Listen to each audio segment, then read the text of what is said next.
pecinta film Donghua, melanjutkan cerita dari episode sebelumnya ya. Hutan yang luas itu memiliki aroma yang tidak biasa. Kabut tipis menutupi hutan dan sesekali ada binatang kecil yang keluar dari rerumputan. Suasana yang damai membuatnya tampak seperti surga. Hutan kuno ini telah membentuk dunianya sendiri setelah bertahun-tahun berevolusi. Hutan ini juga memiliki sejumlah binatang ajaib yang kuat. Semua orang harus berhati-hati. Beberapa sosok melesat di udara sebelum mendarat di sebuah pohon besar. Mata Xion menyapu sekelilingnya sebelum dengan lembut mengingatkan. Dia bisa merasakan bahwa ada sejumlah aura kuat di hutan ini. Mereka jelas merupakan binatang ajaib di tempat ini. Ya, cukup banyak binatang ajaib di sini yang merupakan makhluk dari zaman kuno. Kekuatan bertarung mereka cukup kuat. Akan sedikit merepotkan jika seseorang terlibat dengan mereka. Tian Husunse mengangguk dan berbicara dengan suara yang dalam. Cih! Apa pentingnya jika mereka makhluk purba? Tenang saja, semuanya akan baik-baik saja jika kau mengikutiku. Ucap Xian, matanya mengamati sekelilingnya sebelum jari-jari kakinya menyentuh cabang pohon. Tubuhnya yang kecil dan lembut itu bergegas keluar dan menuju ke bagian dalam hutan.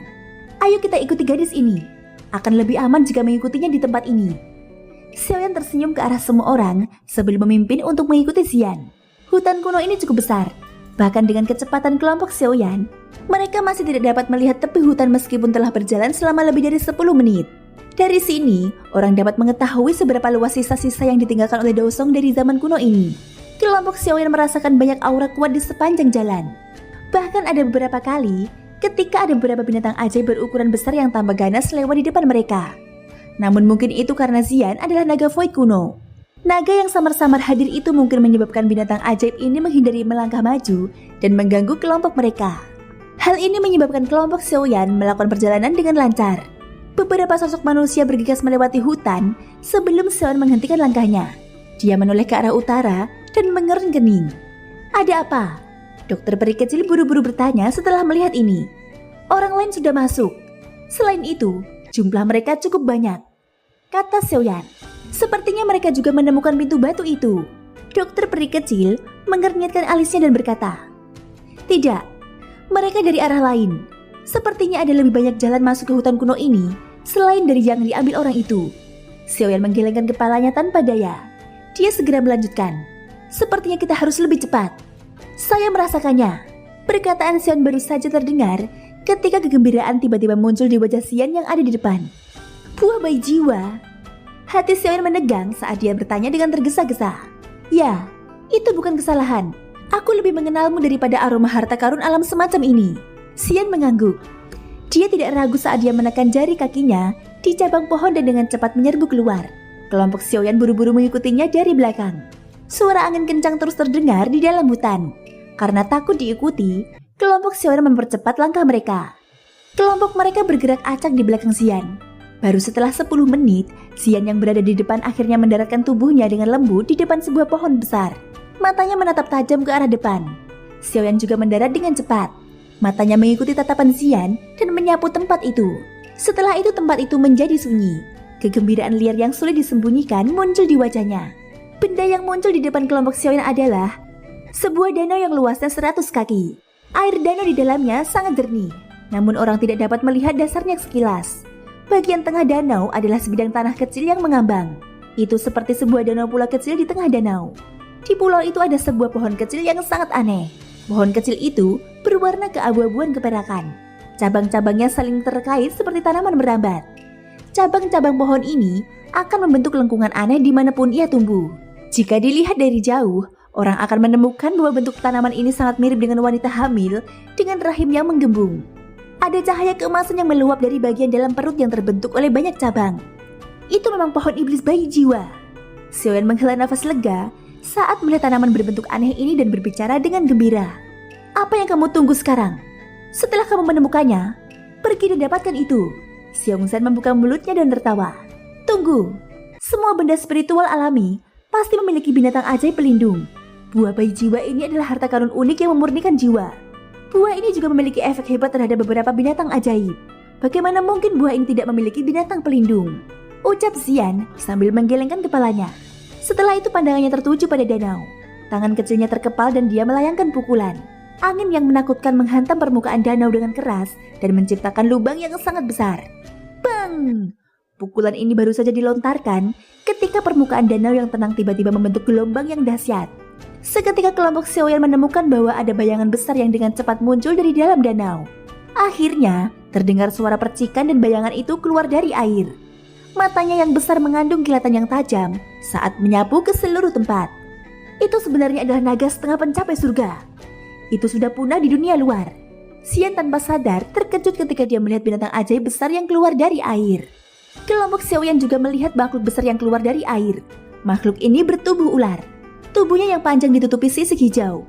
Ada juga tanduk panjang berwarna hitam gelap di kepalanya. Tanduk panjang itu memiliki beberapa simbol misterius dan ada cahaya berwarna biru yang samar-samar berkedip di atasnya. Nada setengah pencapai surga. Binatang sihir dari zaman kuno semacam ini adalah sesuatu yang pernah dibaca Xiaoyan dari beberapa buku kuno. Selama zaman kuno, kekuatan bertarung binatang sihir semacam itu cukup terkenal. Dikabarkan bahwa tubuh naga setengah pencapai surga memiliki garis keturunan suku naga yang mengalir di dalamnya. Jika ia dapat mencuci dan memurnikannya serta mengalami banyak kesengsaraan petir, ia mungkin dapat berevolusi menjadi naga void kuno sejati. Tidak disangka kita masih bisa melihat naga setengah pencapai surga di sini, ucap Xiaoyan sambil menghela nafas. Setelah itu, dia menatap Xian. Xian mengangguk dan berkata, "Serahkan saja padaku." Kekuatan naga setengah pencapai surga ini berada di sekitar puncak peringkat 7. Namun dengan mengandalkan garis keturunan dan tubuh fisiknya, ia bahkan dapat melawan Dousun elit. Meskipun kelompok Xion dapat menghabisinya, tentu saja itu yang terbaik jika mereka tidak perlu bertarung. Jika naluri binatang orang ini dilepaskan selama pertempuran dan akhirnya menghancurkan buah bayi jiwa, mereka benar-benar akan berakhir dalam situasi di mana tidak ada tempat bagi mereka untuk menangis. Xian melompat turun dari dahan pohon dan mendarat dengan lembut di danau. Cahaya ungu menyebar dari tubuhnya dan berubah menjadi naga cahaya ungu berukuran 10 kaki. Naga ungu ini meraung ke arah langit saat muncul. Meskipun naga ungu itu berukuran kecil, ia adalah naga void kuno yang asli. Itu adalah eksistensi puncak dalam dunia binatang ajaib. Selain itu, naga setengah pencapai surga memiliki garis keturunan yang sama dengannya. Kekuatan naga semacam itu jelas sangat kuat. Di bawah raungan rendah naga ungu, keganasan di mata naga setengah pencapai surga juga berangsur-angsur surut. Tubuhnya yang besar perlahan menyusut kembali ke dalam air. Kepala besar itu bergerak ke arah Xian dengan cara yang sangat lembut seperti hewan peliharaan. Kelompok Xian menghela nafas lega saat melihat ini. Xian menepuk kepala naga setengah pencapai surga sebelum menunjuk ke arah pohon bayi jiwa di tengah danau. Naga setengah pencapai surga itu terkejut sesaat setelah melihat arah yang ditunjuk Xian. Matanya menunjukkan keengganan seperti manusia. Ia telah melindungi buah bayi jiwa selama bertahun-tahun. Tentu saja, ia tidak mau memberikannya kepada orang lain. Namun tekanan garis keturunan yang dipancarkan dari tubuh Xian menyebabkannya tidak dapat melawan. Dalam sekejap, ia hanya bisa berakhir dengan putus asa dan tampak sangat menyedihkan. Bisakah kita memberinya kompensasi? Sungguh sangat menyedihkan. Hati Xian melunak. Setelah melihat sikap naga setengah pencapai surga ini, dia menoleh dan bertanya pada Xiaoyan. Sosok Xiaoyan melesat turun dan mendarat di samping Xian. Dia menangkupkan kedua tangannya ke arah naga setengah pencapai surga dan berkata, "Aku benar-benar minta maaf. Awalnya aku tidak ingin merebut sesuatu yang kau sukai. Tetapi buah bayi jiwa benar-benar terlalu penting bagi kami. Harta karun unik semacam ini mungkin sangat berguna bagi jiwa seseorang. Tetapi aspek utama yang dilatih oleh binatang ajaib adalah tubuh fisiknya. Efek dari memiliki jiwa yang kuat tidak terlalu besar. Aku punya 2 jenis pil obat yang memiliki beberapa efek pemurnian terhadap tubuh fisik binatang ajaib. Itu seharusnya memiliki efek yang cukup besar terhadapmu. Selain itu, tubuhmu mengandung garis keturunan naga kuno.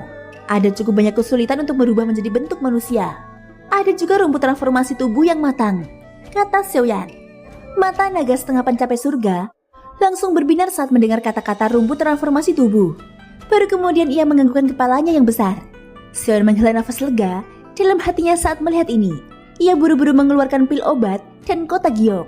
Naga setengah pencapai surga itu menghisap dengan mulutnya yang besar dan menelan semuanya ke dalam perutnya. Ia akhirnya merasa puas dengan kompensasi ini. Ia menggerakkan tubuhnya yang besar dan memasuki bagian dalam danau sambil menimbulkan beberapa riak.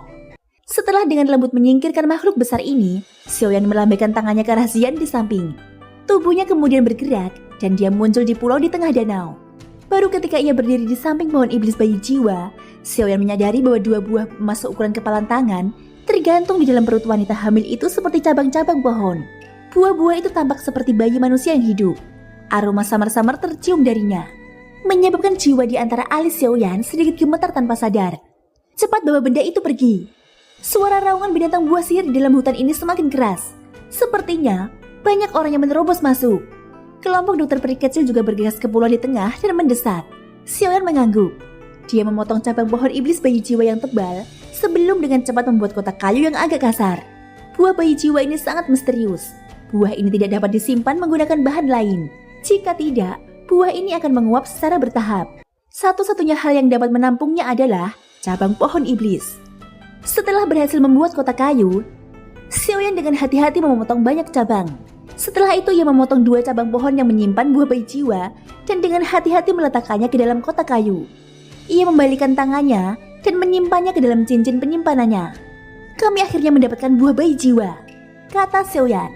Hati Xiaoyan tampak seolah-olah terbebas dari batu berat saat ia menyimpan buah bayi jiwa ke dalam cincin penyimpanannya. Ia akhirnya menyelesaikan misinya. Yalau pasti akan mampu memulihkan kekuatan puncaknya kali ini. Ayo pergi, ucap Xiaoyan.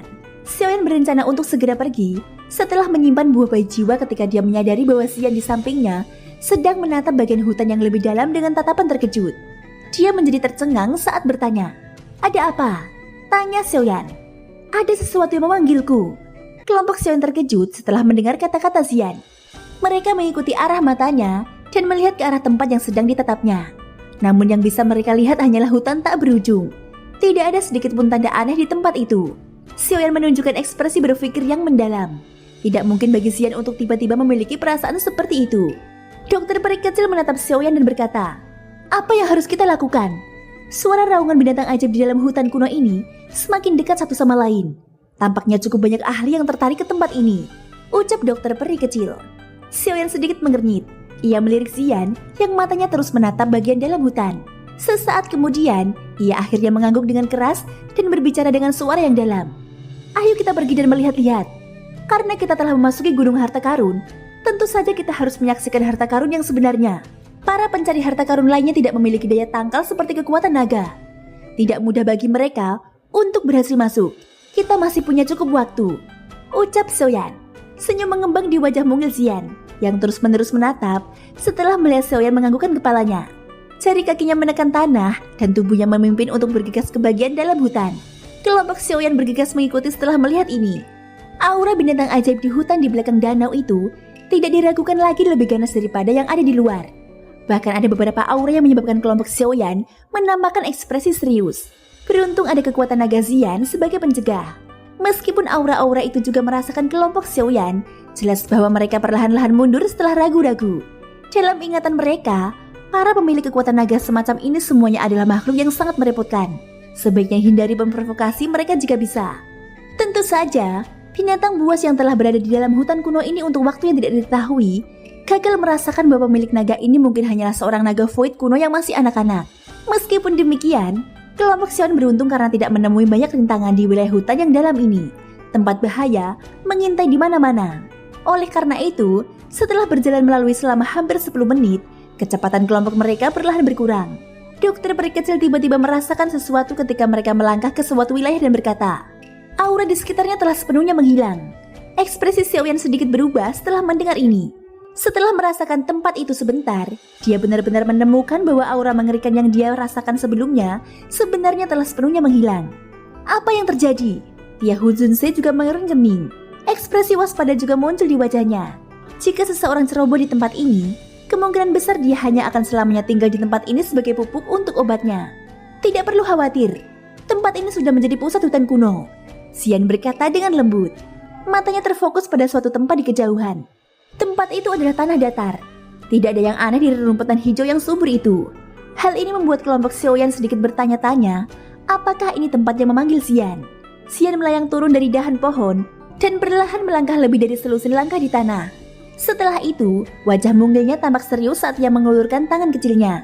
Tepat saat tangan kecilnya menyentuh ruang kosong setengah kaki dari tanah, cahaya keemasan tiba-tiba muncul entah dari mana. Kelompok Xiaoyan menatap cahaya keemasan yang tiba-tiba muncul.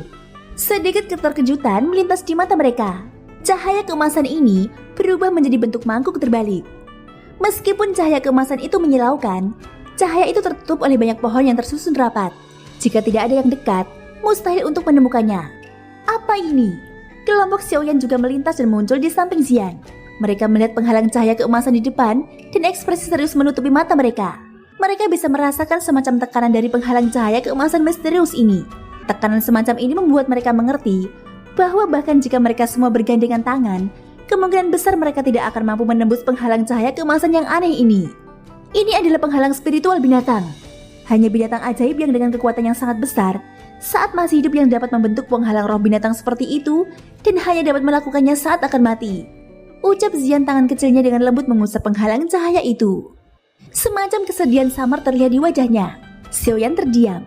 Karena benda ini memanggil Xian, berarti pemilik penghalang spiritual binatang ini kemungkinan besar berasal dari suku naga void kuno. Ada yang salah. Xian menyentuh penghalang cahaya itu. Wajah kecilnya tiba-tiba berubah saat dia berkata, penghalang spiritual binatang buas ini tidak hanya memiliki aroma naga void kuno, tetapi juga sepertinya ada sedikit aroma Heaven Demon Punik. Namun aroma semacam ini jauh lebih murni daripada suku Heaven Demon Punik saat ini. Kelompok Xiaoyan saling memandang setelah mendengar ini. Mungkinkah seseorang dari suku Punik Iblis Surga kuno juga telah meninggal di tempat ini? Kamu tidak akan tahu jika kamu tidak membukanya dan melihatnya. Xiong Zhen di sampingnya mengusap kepalanya dan berkata. Xian mengangguk pelan. Karena dia sudah datang ke sini, dia harus masuk dan melihat-lihat. Seketika, dia menggigit jarinya yang halus. Setetes darah kuning keemasan muncul. Dia menempelkan jarinya dengan lembut ke penghalang spiritual binatang buas sebelum menggambar tanda darah kuning keemasan. Hanya mereka yang memiliki garis keturunan yang sama yang mampu membuka penghalang spiritual binatang buas semacam ini. Setelah tanda darah kuning keemasan itu tergambar, titik di mana tanda itu berada berfluktuasi dengan cepat. Seketika, penghalang cahaya keemasan itu beriak dan garis retakan cahaya keemasan perlahan-lahan terkoyak dan terbentuk. Ayo pergi!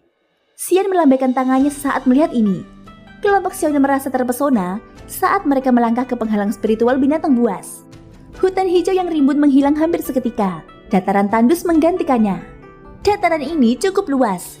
Dataran itu ditutupi pasir merah terang yang tampak seperti telah diwarnai dengan darah segar.